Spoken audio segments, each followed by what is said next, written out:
Hello everybody, Kemo Sabi here, coming at you with another video. So this is off of Michael-Hudson webpage 2019-07 U.S. Economic Warfare and Likely Forging Defenses.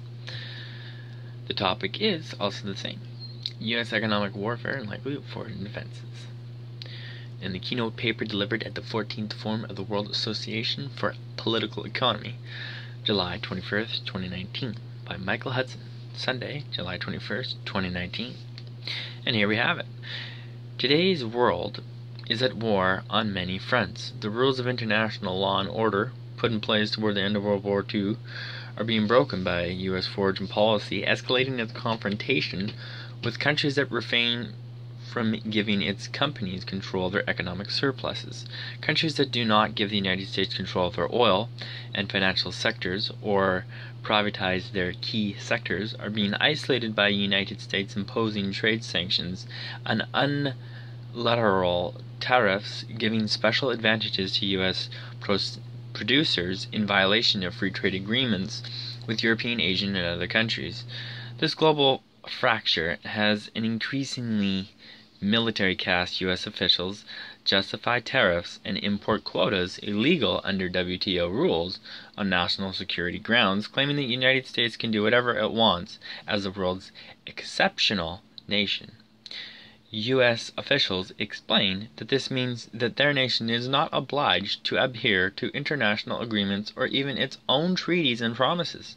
This allegedly sovereign right to ignore on its international agreements was made explicit after Bill Clinton and his Secretary of State, Madeleine Albright, broke the promise by President George Bush and Secretary of State James Baker that NATO would not expand eastward after 1991. You didn't get it in writing, was the U.S. response to the verbal agreements that were made. Likewise, the Trump administration repudiated the multilateral Iranian nuclear agreement signed by the Obama administration and is escalating warfare with its proxy armors in the Near East. U.S. politicians are waging a new Cold War against Russia, China, Iran, and oil-exporting countries the United States is seeking to isolate if they cannot control their governments, central bank, and foreign diplomacy. The international framework that originally seemed equitable was pro-U.S. from the outset. In 1945, this was seen as a natural result of the fact that the U.S. economy was the least war-damaged and held by far of the world's monetary gold. Still, post-war trade and financial framework was ostensibly set up on fair and equitable international principles. Other countries were expected to recover and grow, creating diplomatic, financial, and trade parity with each other. But the past decade has seen U.S. diplomacy become one-sided in turning the International Monetary Fund, IMF, World Bank, SWIFT Bank clearing system, and world trade into an asymmetrically exploitative system. This unilateral U.S.-central area of institutions is coming to be widely seen not only as unfair, but as blocking the progress of other countries whose growth and prosperity is seen by the U.S. foreign policy as a threat to unilateral U.S. hegemony. What began as an ostensibly international order to promote peaceful prosperity has turned increasingly into extension of U.S. nationalism, predatory rent extraction, and more dangerous militarism. Deterioration of international diplomacy into a more nakedly explicit pro-U.S. financial trade and military aggression was implicit in the way in which economic diplomacy was shaped when the United Nations, IMF, and World Bank were shaped mainly by U.S. economic strategists. This economic belligerence is driving countries to withdraw from the global financial and trade order that has been turned into a new Cold War vehicle to impose unilateral U.S. hegemony. Nationalistic reactions are consolidating into a new economic and political alliances from Europe to Asia. We are still mirrored in the oil war that escalated in 2003, the invasion invasion of Iraq, which quickly spread to Libya and Syria. American foreign policy has long been based largely on control of oil. This has led the United States to oppose the Paris Accords to stem global warming. Its aim is to give U.S. officials the power to impose energy sanctions, forcing other countries to freeze in the dark if they do not follow U.S. leadership. To expand its oil monopoly, America is pressuring Europe to oppose the Nord Stream 2 gas pipeline from Russia, claiming this would make Germany and other countries dependent on Russia instead of on U.S. liquefied natural gas (LNG). Likewise, American oil diplomacy has imposed unilateral sanctions against Iranian oil exports until such time as a regime change opens up that country's oil reserves to U.S., French, British, and other allied oil majors. U.S. control of dollarized money and credit is critical to this hegemony. As Congressman Brad Sherman of Los Angeles told a House Financial Services Committee hearing on May 9, 2019, an awful lot of our international power comes from the fact that the US dollar is the standard unit of international finance and transactions. Clearing through the New York Fed is critical for major oil and other transactions. It is the announced purpose of the supporters of cryptocurrency to take that power away from us, to put us in a position where the most significant sanctions we have against Iran, for example, would become irrelevant. The U.S. aim is to keep the dollar as the transactions currency for world trade, savings, central bank reserves, and international lending. This monopoly status enables the U.S. Treasury and State Department to disrupt the financial payment system and trade for countries with which the United States is at economic or outright military war. Russian President Vladimir Putin quickly responded by describing how the degeneration of the Universalistic globalization model is turning into a prodigy, a caricature of itself, probably not pronouncing that properly, where common international rules are replaced with the laws of one country. That is, the trajectory on which this deterioration of formerly open international trade and finance is now moving. It has been building up for a decade. On June 5, 2009, then Russian President Dmitry Medvedev cited the same disruptive U.S. dynamic at work in the wake of the U.S. junk mortgage and bank fraud crisis. Those whose job it was to forecast events were not ready for the depth of the crisis and turned out to be too rigid, unwieldy, and slow in their response. The international finance organizations, and I think we need to state this up front and try not to hide it, were not up to their responsibilities. As has been said quite ambiguously at a number of major international events, such as the two recent G20 summits of the world's largest economies. Furthermore, we have confirmation that our pre-crisis analysts of global economic trends and the global economic system were correct. The artificially maintained unipolar system and preservation of monopolies in key global economic sectors are root causes of the crisis. One big center of consumption, financed by a growing deficit and thus growing debts, one formerly strong reserve currency, and one dominant system of assessing assets and risks. These are all factors that led to an overall drop in the quality of regulation and the economic justification of assessments made, including assessments of macroeconomic policies. As a result, there was no avoiding a global crisis. That crisis is what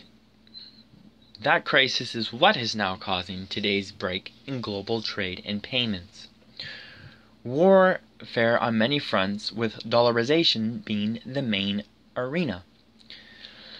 Dissolution of the Soviet Union, 1991, did not bring the disarmament that was widely expected. U.S. leadership celebrated the Soviet demise as signaling the end of foreign opposition to U.S.-sponsored neoliberalism. And even as the end of history, NATO expanded to encircle Russia and sponsored color revolutions from Georgia to Ukraine, while carving up former Yugoslavia into small statelets. American diplomacy created a foreign legion of Wahhabi fundamentalists from Afghanistan to Iran, Iraq, Syria, and Libya in support of Saudi Arabian extremism and Iranian expansionism. The United States is waging war for control of oil against Venezuela, where a military coup failed a few years ago, as did the 2018-2019 stunt to recognize an unelected pro-American puppet regime. The Honduran coup under President Obama was more successful in overthrowing an elected president advocating land reform, continuing the tradition dating back to 1954 when the CIA overthrew Guatemala's Albrenz regime. U.S. officials bear a special hatred for countries that they have injured, ranging from Guatemala in 1954 to Iran, whose regime it overthrew to install the Shah as military dictator. Claiming to promote democracy, U.S. diplomacy has redefined the world to mean pro-American, and opposing land reform, national ownership of raw materials, and public subsidy of foraging agriculture or industry as an undemocratic attack on free markets, meaning markets controlled by U.S. financial interests and absentee owners of land, natural resources, and banks. A major byproduct of warfare has always been refugees, and today's wave fleeing ISIS, Al-Qaeda, and other U.S.-backed Near Eastern proxies is flooding Europe. A similar wave is fleeing the dictatorial regimes backed by the United States from Honduras, Ecuador, Colombia, and neighboring countries. The refugee crisis has become a major factor, leading to the resurgence of nationalist parties throughout Europe and for the white nationalism of Donald Trump in the United States. Dollarization as the vehicle for the U.S. nationalism. The dollar, standard U.S. Treasury debt to foreigners held by the world's central banks, has replaced the gold exchange standard for the world's central bank reserves to settle payments imbalances among themselves. This has enabled the United States to uniquely run balance of payments deficits for nearly 70 years, despite the fact that these Treasury IOUs have little visible likelihood of being repaid, except under arrangements where the U.S. rent-seeking and outright financial tribute from other nations enables it to liquidate its official foreign debt. The United States is the only nation that can run sustained balance of payments deficits without having to sell off its assets or raise interest rates to borrow foreign money. No other national economy in the world can afford foreign military expenditures on any major scale without losing its exchange value. Without the Treasury bill standard, the United States would be in the same position along with other nations. That is why Russia, China, and other powers that U.S. strategists deem to be strategic rivals and enemies are looking to restore gold's role as a preferred asset to settle payments imbalances. The U.S. response is to impose regime change on countries that prefer gold or other foreign currencies to dollars for their exchange reserves. A case in point is the overthrow of Libya's Omar Gaddafi after he sought to base his nation's international reserves on gold. His liquidation stands as a military warning to other countries. Thanks to the fact that payments surplus economies invest their dollar inflows in U.S. Treasury bonds, the U.S. balance of payments deficit finances its domestic budget deficit. This forged central bank recycling of U.S. overseas military spending into purchases of U.S. Treasury securities gives the United States a free ride, financing its budget, also mainly military in character, so it can reduce the taxation of its own citizens. Trump is forcing other countries to create an alternative to the dollar standard.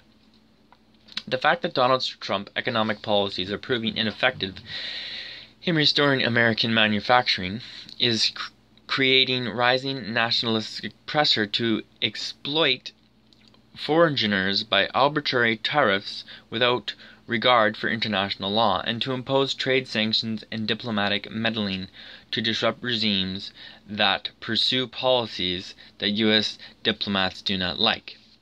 There is a parallel here with Rome in the 1st century B.C. It strips its provinces to pay for its military deficit, the grain dole and land redistribution at the expense of Italian cities in Asia Minor. This created forged opposition to drive Rome out. The U.S. economy is similar to Rome's, extractive rather than productive, based mainly on land rents and money interest. As the domestic market is impoverished, U.S. politicians are seeking to take from abroad what no longer is being produced at home. What is so ironic and so self-defeating of America's free global ride is Trump's simplistic aim of lowering the dollar's exchange rate to make U.S. exports more price competitive.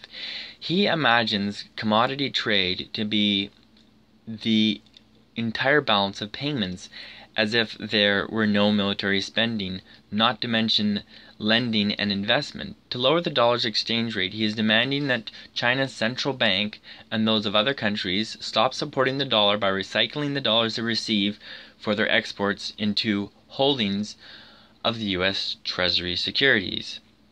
This tunnel vision leaves out of account the fact that the trade balance is not simply a matter of comparative international pricing levels. The United States has dissipated its supply of spare manufacturing capacity and local suppliers of parts and materials, while much of its industrial engineering and skilled manufacturing labor has retired. An immense shortfall must be filled by new capital investment, education, and public infrastructure whose charges are far above those of other economies. Trump's infrastructure ideology is a public-private partnership characterized by high-cost financialization, demanding high monopoly rents to cover its interest charges, stock dividends, and management fees. This neoliberal policy raises the cost of living for the U.S. labor force, making it uncompetitive. The United States is unable to produce more at any price right now because it has spent the past half-century dismantling its infrastructure, closing down its parts suppliers, and outsourcing its industrial technology. The United States has privatized and financialized infrastructure and basic needs such as public health and medical care, education, and transportation that other countries have kept in their public domain to make their economies more cost-efficient by providing essential services at subsidized prices or freely. The United States also has led the practice of debt pyramiding from housing to corporate finance. This financial engineering and wealth creation by inflating debt finance, real estate, and stock market bubbles has made the United States a high-cost economy that cannot compete successfully with well-managed mixed economies. Unable to recover dominance in manufacturing, the United States is concentrating on rent-extracting sectors that it hopes to monopolize. Headed by information technology and military production, on the industrial front, it threatens to disrupt China and other mixed economies by imposing trade and financial sanctions. The great gamble is whether these other countries will defend themselves by joining in alliances enabling them to bypass the U.S. economy. American strategists imagine their country to be the world's essential economy, without whose market other countries must suffer depression. The Trump administration thinks that there is no alternative, TINA, for other countries except for their own financial systems to rely on U.S. dollar credit. To protect themselves from U.S. sanctions, countries would have to avoid using the dollar and hence U.S. banks. This would require creation of a non-dollarized financial systems for use among themselves, including their own alternative to the Swiss bank clearing system. Table 1 lists some possible related defense against U.S. nationalistic diplomacy. As noted above, what also is ironic in President Trump's accusation of China and other countries of artificially manipulating their exchange rate against the dollar by recycling their trade and payment surpluses into treasury securities to hold down their currency's dollar valuation, involves dismantling the treasury bill standard. The main way that foraging economies have stabilized their exchange rates in 1971 has indeed been to recycle their dollar inflows into U.S. Treasury securities. Letting their currency's values rise would threaten their export competitiveness against their rivals, although not necessarily benefit the United States. Ending this practice leaves countries protecting their currencies from rising against the dollar by reducing dollar inflows, essentially by blocking U.S. lending to domestic borrowers. They may levy floating tariffs proportioned to the dollar declining value. The U.S. has a long history since the 1920s of raising its tariffs against currencies that are depreciating. The American selling price ASP system. Other countries can impose their own floating tariffs against U.S. goods. Trade dependency as an aim of the World Bank, IMF, and U.S. aid. The world today faces a problem much like what is faced on the eve of World War II. Like Germany then, the United States now poses the main threat of war, and equally destructive neoliberal economic regimes imposing assertively economic shrinkage and depopulation. U.S. diplomats are threatening to destroy regimes and entire economies that seek to remain independent of this system by trade and financial sanctions backed by direct military force. De-dollarization will require creation of multilateral alternatives to U.S. front institutions such as the World Bank, IMF, and other agencies in which the United States holds veto power to block any alternative policies deemed not to let it win. U.S. trade policy through the World Bank and U.S. foraging infrastructure to subsidize U.S. and other natural resources investors. The financing is mainly in dollars, providing risk-free bonds to U.S. and other financial institutions. The resulting commercial and financial interdependency has led to a situation in which a sudden interruption of supply would disrupt foraging economies by causing a breakdown in their chain of payments and production. The effect is to lock client countries into dependency on the U.S. economy and its diplomacy, euphemized as promoting growth and development, emphasized. U.S. neoliberal policy via the IMF imposes assertively and opposes debt write-downs. Its economic model pretends that debtor countries can pay any volume of dollar debt simply by reducing wages to squeeze more income out of the labor force to pay foraging creditors. This ignores the fact that solving the domestic budget problem by taxing local revenue still faces the transfer problem of converting it into dollars or other hard currencies in which most international debt is denominated. The result is that the IMF stabilization programs actually destabilize and impoverish countries forced into following its advice.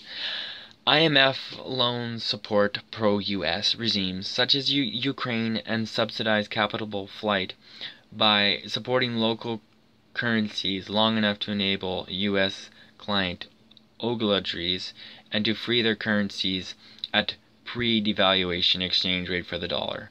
When the local currency finally is allowed to collapse, debtor countries are advised to impose anti-labor austerity. This globalizes the class war of capital against labor while keeping debtor countries on a short U.S. financial lease. U.S. diplomacy is capped by trade sanctions to disrupt economics U.S. diplomacy is capped by trade sanctions to disrupt economies that break away from U.S. aims.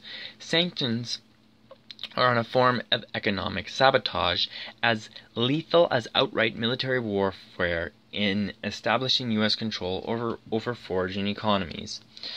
The threat is to impoverish civilian populations in the belief that this will lead them to replace their governments with pro-American regimes promising to restore prosperity by selling off their domestic infrastructure to U.S.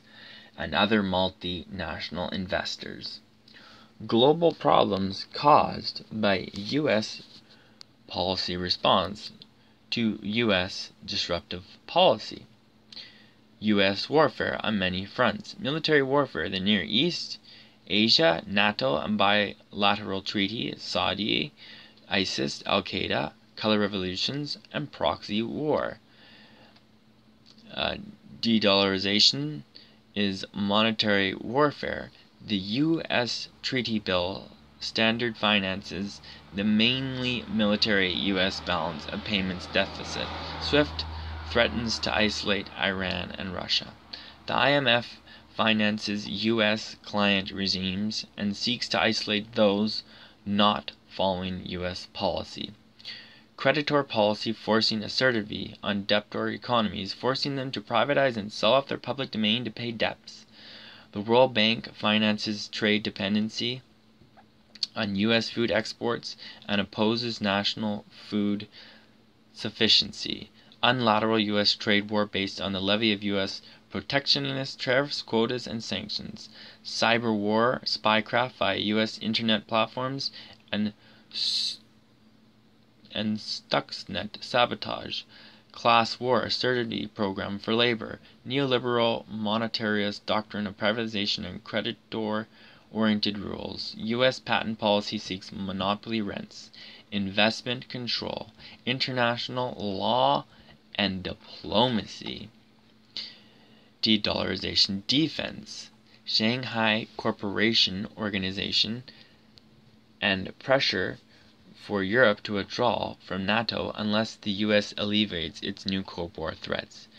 De-dollarization will refrain from foreign central banks financing U.S. overseas military spending by keeping their savings in dollars. Creation of alternative payments clearing system. An alternative global financial organization such as Europe's INSTEX to circumvent U.S. anti-Iran sanctions, a Russia-China alternative to SWIFT, an international court empowered to write down debts to the ability to pay based on the original principles that were to guide the BIS in 1931, an alternative development organization based on food self-sufficiency, annulment of World Bank and IMF debt as odious debt, countervailing sanctions, and creation of an alternative to the WTO or a strengthened organization free of U.S. control. Work with Hawaii and other alternatives to U.S. internet options. Sorry, not Hawaii. Huawei, Hawaii. MMT, taxation of renter income and capital gains, promotion of a mixed economy with public infrastructure as a factor of production, non-recognition of predatory monopoly patents, deprivatization and buyouts of U.S. assets abroad, the U.S. as the world's exceptional nation, not subject to the international laws or even to its own treaty agreements, veto power in any organization it joins, the basic principle that the U.S. is not subject to any foreign say over its laws and policy. Global problems caused by U.S. policy. U.S. refuses to join international agreements to reduce carbon emissions, global warming, and extreme weather. U.S. diplomacy is based on control of oil to make other countries dependent on U.S. energy dominance.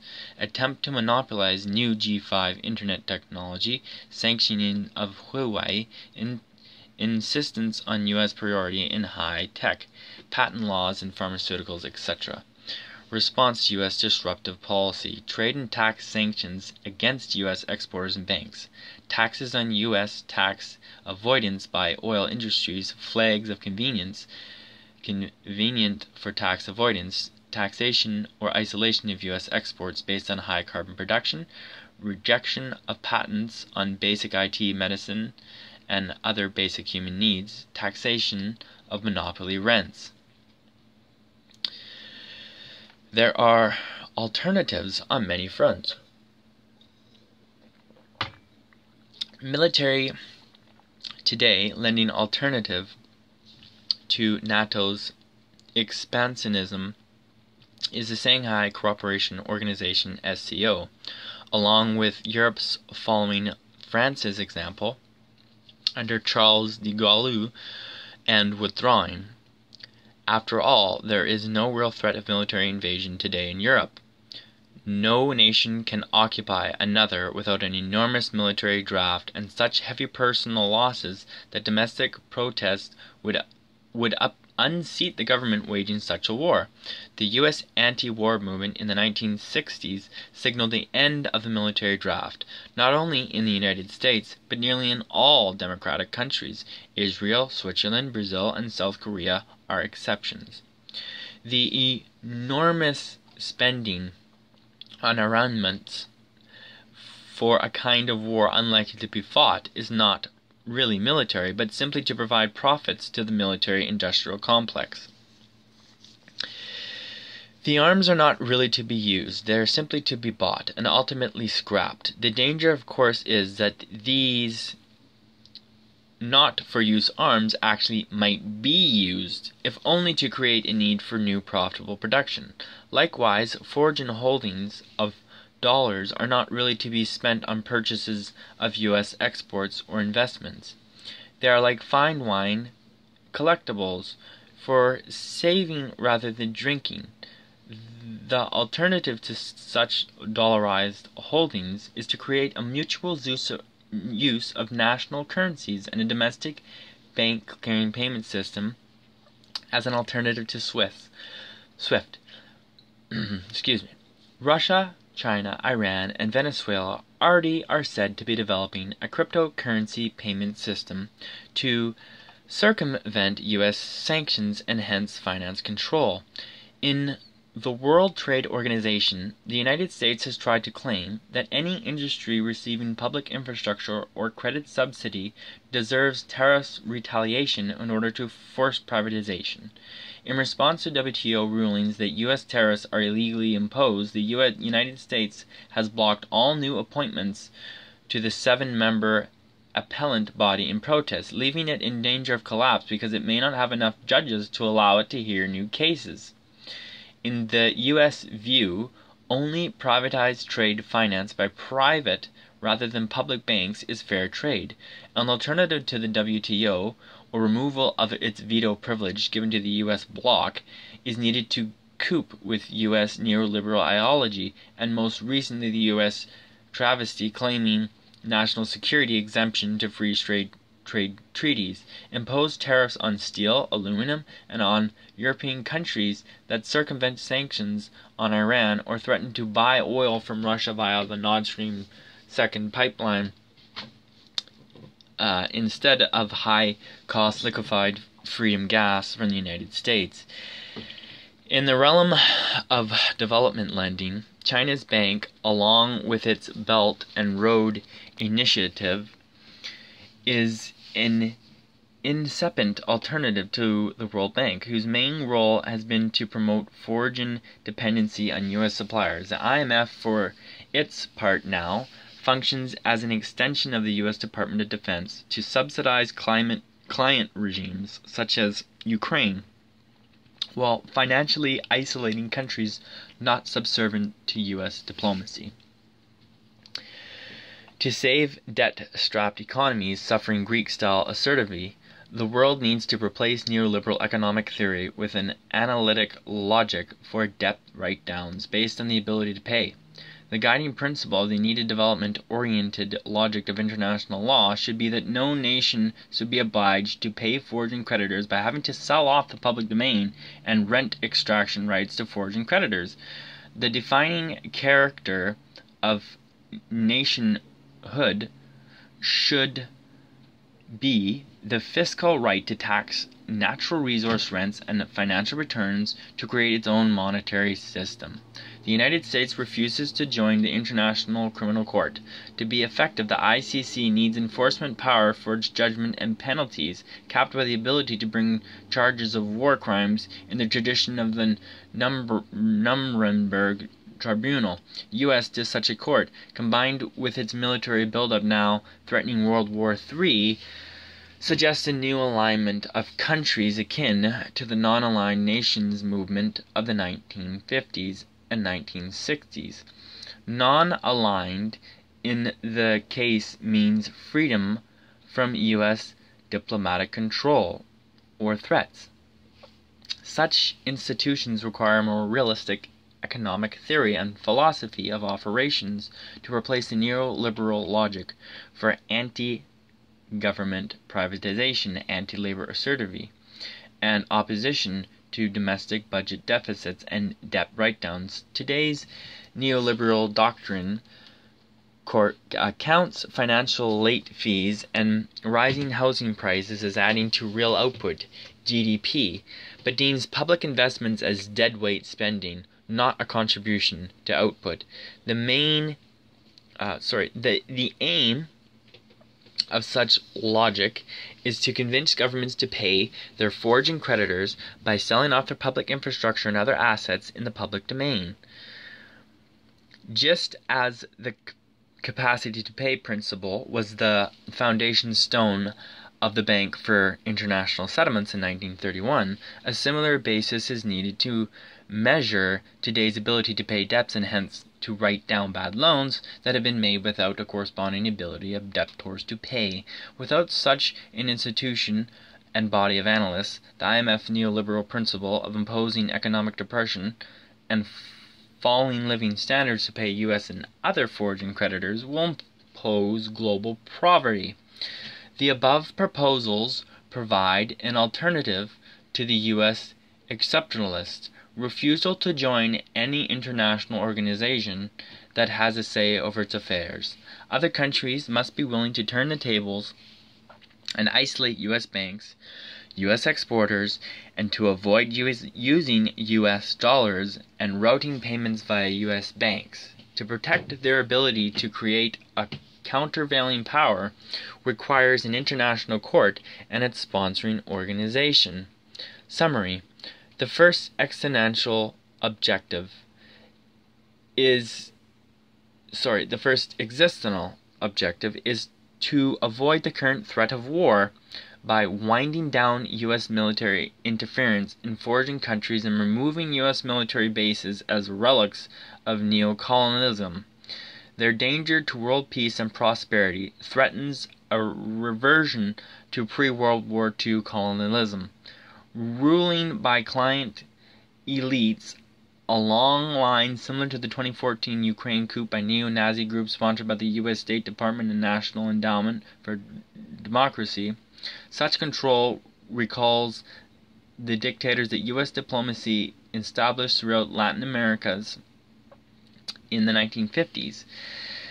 Today, ethnic terrorism by U.S.-sponsored Wahhabi Saudi Islam recalls the behavioral of Nazi Germany in the 1940s. Global warming is the second major extensionalist threat. Blocking attempts to reverse it is a bedrock of American foreign policy because it is based on control of oil. So the military, refugee, and global warming threats are interconnected. The U.S. military poses the greatest immediate danger. Today's warfare is fundamentally changed from what it used to be. Prior to the 1970s, nations conquering others had to invade and occupy them with armies recruited by a military draft. But no democracy in today's world can revive such a draft without triggering widespread refusal to fight, voting the government out of power. The only way the United States or other countries can fight other nations is to bomb them. And as noted above, economic sanctions has a disruptive an effect on civilian populations in countries deemed to be U.S. adversaries as overt warfare. The United States can sponsor political coups, as in Honduras and Pinochet's Chile, but cannot occupy. It is unwilling to rebuild, to say nothing of taking responsibility for the waves of refugees that are unwilling to rebuild, to say nothing of taking responsibility for the waves of refugees that our bombing and sanctions are causing from Latin America to the Near East. U.S. ideologies view their nation's coercive military expansion, political subversion, and neoliberal economic policy of privatization and financialization as an irreversible victory, signaling the end of history. To the rest of the world, it is a threat to human survival. The American promise is that the victory of neoliberalism is the end of history, offering prosperity to the entire world. But beneath the rhetoric of free choice and free markets is the reality of corruption, subversion, coercion, debt, peonage, and neo-fundamentalism. The reality is the creation of subsidy of polarized economies bifurcated between a privileged rentier class and its clients, their debtors and renters. America is to be permitted to monopolize trade in oil and food grains and high technology rent-yielding monopolies, living off its dependent customers. Unlike medieval serfdom, people subject to this end of history scenario can choose to live wherever they want. But wherever they live, they must take on a lifetime of debt to obtain access to a home of their own and rely on U.S.-sponsored control of their basic needs, money, and credit by adhering to U.S. financial planning of their economies. This dystopian scenario conforms Rosa Luxemburg's recognition that the ultimate choice facing nations in today's world is between socialism and barbarianism. So there you have it. The bibliography one, Billy Bamburo, Bitcoin threatens to take power from the U.S. Federal Reserve. 4B's May 15, 2018. 2. Vladimir Putin keynote address to Economic Forum, June 5th to 6, 2019. Putin went on to warn of a policy of completely ultimate economic egotism and a forced breakdown. This fragmenting of the global economic space is the road to endless conflict, trade wars, and maybe not just trade wars. Figuratively, this is a road to the ultimate fight of all against all. 3. Address to St. Petersburg International Economic Forum's plenary session, St. Petersburg, Kunalun, June 5th, 2009, from Johnson's Russia list, June 8th, 2009. 8. Number 4. China-Russia cryptocurrency dethrone. Already in the late 1950s, the Forgash Plan proposed a World Bank for Economic Acceleration. Designed by Terence McCarthy and sponsored by Florida Senator Morris Forgash, the bank would have been a more truly development-oriented institution to guide forge and development to create a balanced economy self-sufficient in food and other essentials. The proposal was opposed by U.S. interests on the ground that countries pursuing land reform tended to be anti-American. More to the point, they would have avoided trade and financial dependency on U.S. suppliers and banks, and hence on U.S. trade and financial sanctions to prevent them from following policies at odds with U.S. diplomatic demands. And 5. Don Wendland, WTO rules against U.S. tariff disrupt with China. Financial Times, July 17th to 2019. And also a little note from one of my friends. His little take on it is the line between economic and military warfare has over the last few years become increasingly blurred to the point where under the mafiosa moron Trump, soon to be joined by his sidekick aristocrat clown Bojo, is now just a multifaceted approach to war and all of its consequences. If a nation feels compelled to defend itself under military assault, it should not hesitate to do likewise under an economic assault by developing with its allies its own economic weapons and strategies in response. Hopefully you enjoyed the write-up, everybody. It'd be awesome if you leave me some comments, wicked if you subscribed, and great if you'd hit that bell. We'll see you in the next one, everybody. Thanks.